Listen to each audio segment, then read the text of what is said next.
அனைவருக்கும் வணக்கம். நான் உங்கள் டாக்டர் நிஜந்தன் பாண்டியன்ஸ் ஹோமியோகேர்ல இருந்து. ஹேர் மேட்டிங், சடை போட்டுருச்சு, இல்லை முடி பின்னிக்குச்சு அப்படின்னு கூட சொல்லுவாங்க. இது வர்றது முக்கிய காரணம் வந்து ஸ்கால்பில் இருக்கிற ட்ரைனஸ், அதாவது உச்சந்தலையில் ஏற்படுற வறட்சி, பொடுகு மாதிரி தொந்தரவுகள் இருந்தாலும் வரலாம். சில பேர் தூங்கும்போது முடியை விரிச்சு போட்டு தூங்குவாங்க. அப்படி தூங்கும்போது தன்னறியாமல் அந்த தன்னுடைய படுக்கைக்கும் தலைமுடிக்கும் ஏற்படுற அழுத்தம், அந்த உராய்வுனால ஒன்றோட ஒன்று முடிகள் வந்து பின்னிக்கும். அதனால கூட உங்களுக்கு வரலாம். அதுக்கப்புறம் சில பேர் தலைமுடியை சீவவே மாட்டாங்க, தலைக்கு அதிகமாக தண்ணி ஊற்ற மாட்டாங்க, தலைக்கு எண்ணெய் தேய்ச்சி வந்து சீவிர பழக்கம் இருக்காது.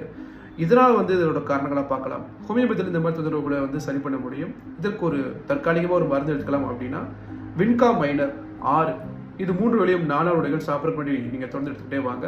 இந்த வின்கா மைனர் 6 வந்து நீங்கள் 30 ml வந்து 30 ml தேங்காய் எண்ணெயோட சேர்த்தும் நீங்கள் கலந்து தலையில் தடவிக்கிட்டே வரலாம். ஒரு நல்ல முன்னேற்றம் உங்களுக்கு தெரியும். மருத்துவரின் பரிந்துரைக்கு ஏற்ற மாதிரி பண்ணுறது ரொம்ப சிறந்தது. தேவைப்படுறவங்களுக்கு நீங்கள் பகிருங்க. நெக்ஸ்ட் குரூப்பில் வேறு ஏதாவது விஷயங்களை பற்றி பார்க்கலாம். நன்றி.